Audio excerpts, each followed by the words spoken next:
비행기를 발명하지 못했다면 지금 우리가 살아가는 세상은 어떻게 바뀌었을까?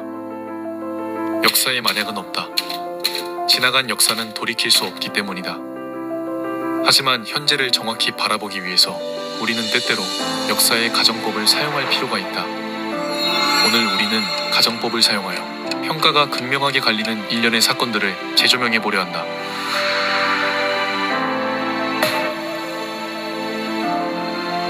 2019년 6월 4일 청와대 앞에 작은 텐트 하나가 쳐졌다. 그때는 아무도 알지 못했다. 이 텐트가 일으킬 거대한 바람을 말이다. 누가 알았겠는가? 이 작은 텐트에서 세상을 바꿀 사건이 일어날 거라는 걸.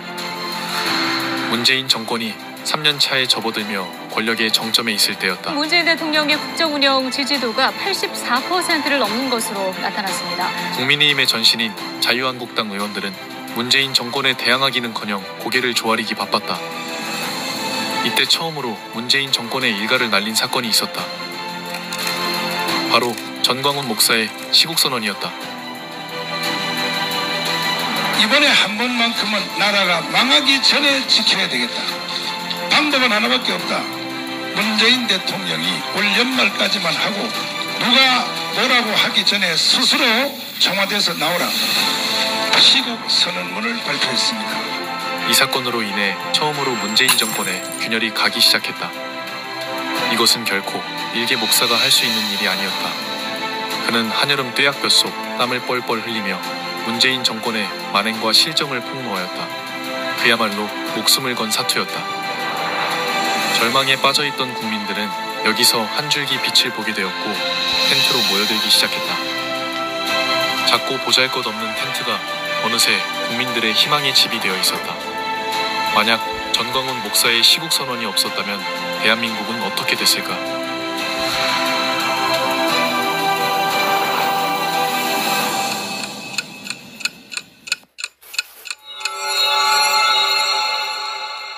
조국 사태에 국민은 분노했다. 이들이 내건 키워드는 분노였습니다. 그동안 앞장서 공정과 정의를 외쳐온 조 후보자가 딸에게 제기된 여러 의혹에 대해 법적인 문제는 없다고 말하는 것에 배신감과 분노를 느낀다고 강조했습니다. 스스로 정의와 공정을 부르짖던 공직자가 자식 교육 앞에서는 결국 이 정도밖에 안 되는가? 법무부 장관 후보자의 자리를 내려놓아야 할 것입니다. 이것이 공정한가 불공정한가의 문제라고 생각합니다. 이런 도덕적으로 흠결인 사람을 왜 끝까지 밀어붙이는지 도무지 알 수가 없어서. 정당불 그만하고! 하지만 이 분노를 하나로 담아낼 그릇이 없었다. 전광훈 목사는 이 거대한 흐름을 하나로 묶어 광화문이라는 그릇에 담았다. 분노는 끌어올라 흘러넘쳤고 문재인 정권 심장에 비수를 꽂았다. 자유한국당은 눈치만 보며 숟가락만 얹을 뿐이었다.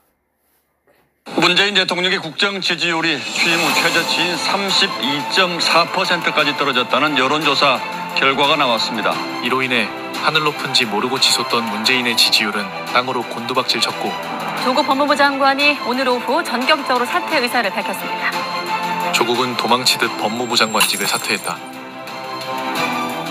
유력한 차기 대권 후보 중 한 명이었던 조국을 이때 끌어내리지 않았다면 보수는 다시 한번 큰 위기에 봉착했을 것이다. 만약 광화문 집회가 없었다면 보수의 미래는 어떻게 됐을까?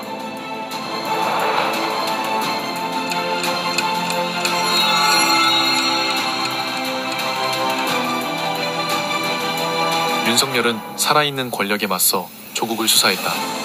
저는 사람에 충성하지 않기 때문에 검찰총장은 법무부 장관의 부하가 아닙니다. 공정한 경쟁 질서를 무너뜨리는 범죄에 대해서는 추호의 망설임도 없이 단호하게 대응해야 할 것입니다. 그로 인해 국민에게 지지를 받으며 우파 진영의 새로운 지도자로 급부상했다. 윤석열 검찰총장이 대권주자 선호도에서 1위를 차지했습니다. 차기 대선주자 지지율 조사에서 윤석열 검찰총장이 처음으로 1위를 차지했습니다. 하지만 박근혜 전 대통령을 수사했던 전력이 있어 모두가 눈치만 보며 감히 그의 이름을 거론하지 못했다. 그때 전광훈 목사는 광화문 집회에서 윤석열의 신년사를 틀며 과감히 그를 전면에 내세웠다. 이와 같은 무너진 대한민국을 바로 세우기 위하여 윤석열 검찰총장은 신년사를 이렇게 했습니다. 직접 한번 들어보시겠습니다. 헌법 정신을 가슴에 새기고 자유민주주의와 시장경제 질서의 본질을 지켜내기 위해 오로지 국민만 바라보며 바른 길을 찾아가야 합니다. 좌파에게는 배신자로 낙인 찍히고 우파에서도 환영받지 못하던 윤석열을 전광훈 목사는 도래맞을 각오를 하고 대선 주자로 등단시킨 것이다. 이렇게 윤석열 검찰총장의 연설문을 분석해보면 첫째, 자유민주주의를 지켜내겠다는 것입니다.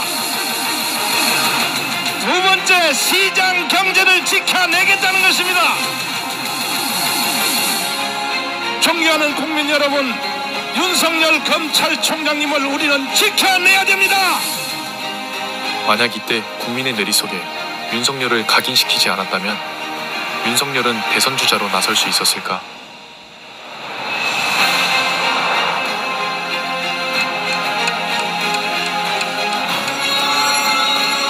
(2022년 5월 10일) 대통령 윤석열. 20대 대선은 그야말로 박빙이었다. 윤석열과 이재명의 표 차이는 겨우 0.73%에 불과했다. 정의당의 심상정은 끝까지 후보 사퇴를 하지 않고 2.37%의 좌파 진영표를 가져갔다. 자유통일당의 전신인 국민혁명당이 대선 에이스를 끝까지 완주했다면 최소 2~3%의 표를 가져왔을 것이고 그 결과 이재명이 당선됐을 것이다. 그럼에도 국민의힘은 끝까지 고집을 부리며 손을 내밀지 않았다. 하지만 국민혁명당은 후보 사퇴를 하며 대승적 양보를 했다. 국민혁명당의 대선 후보인 저는 후보자를 사퇴하기로 결단하게 되었습니다. 대한민국만 살아난다면 무엇인들 못하겠습니까? 여기에 그치지 않고 전광훈 목사는 전국을 돌며 올바른 국가관을 가진 지도자를 뽑아야 한다고 역설하며 정권 교체에 큰 공헌을 하였다. 3월 9일날 진행되는 대통령 선거에서 헌법을 존중하고 대한민국의 건국 정신을 존중하고 대한민국을 다시 한번 앞으로 전진시킬 지도자를 선택하느냐, 대한민국도 속히 북한을 해체시키고 자유통일을 이루어서 세계 G2의 나라로 가야 할 것입니다. 그러려면 우리들도 지도자를 세워야 되는 것입니다. 박정희, 이승만에 이어가는 세 번째 지도자가 대한민국에 떠야 되는 것입니다. 이번에 대통령 선거는 일반적 선거라고 보면 안 되고 자유통일을 이루어낼 수 있는 세 번째 지도자를 선발을 해야 됩니다. 국민들은 윤석열을 지도자로 선택했고 이재명은 낙선했다. 이제 이 미점령군하고 미국 철수해버리겠다 이거. 제가 그래서 야 다행이다. 여기 찬스다. 우리 북한의 김정일 또 김일성 주석의 노력들이 폄훼되지 않도록 훼손되지 않도록 애써야 할 것입니다. 정부를 담당해 보니까 우리가 지난 대선 때 국정 운영권을 가져오지 않았더라면 이 나라가 어떻게 됐겠나. 정말 아찔한 생각이 많이 듭니다. 만약 미군 철수론자 이재명이 대통령이 됐다면 대한민국은 어떻게 됐을까?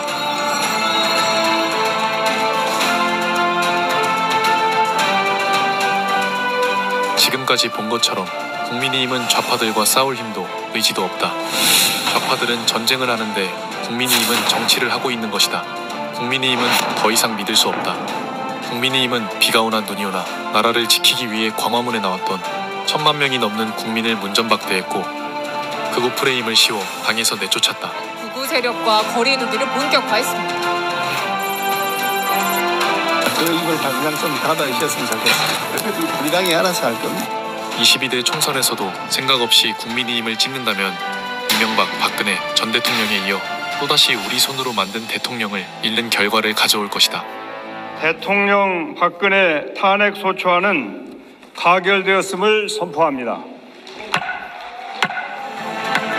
아직도 국민의힘이 대통령을 지켜줄 것 같습니까? 새누리당에서 박근혜 대통령의 탄핵에 찬성하는 의원이 40명에 달하는 것으로 알려졌습니다. 친박계에서 최소 20명 넘게 이탈한 것으로 보입니다. 권성동 법사위원장이 탄핵소추 의결서를 들고 헌법재판소에 도착을 했습니다. 말이 안 통하는 순간인가요? 저는 디올백 바차가 풀려서 제가 이제 국민의힘 전략은 같은 일이 또다시 반복되려 하고 있습니다. 보수의 가치를 대변하지도 않고 보수를 위해 싸우지도 않는 국민의힘에게 또 속으시겠습니까? 헌법 전문의 5.18 정신을 수록하는 것에 적극적으로 찬성합니다. 나중에 제가 반대하면 이 정면을 트십시오. 김대중 대통령님께서 계셨기에 이 위대한 나라가 더 자유로워지고 더 평등해졌다고 생각합니다.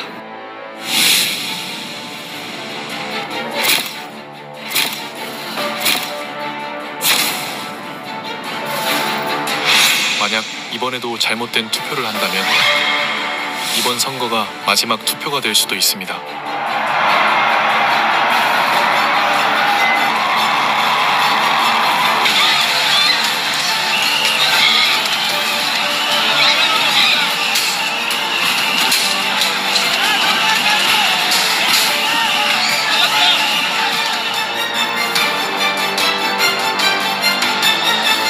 지나간 역사는 돌이킬 수 없지만 미래는 바꿀 수 있습니다. 선택은 당신의 손에 달려 있습니다.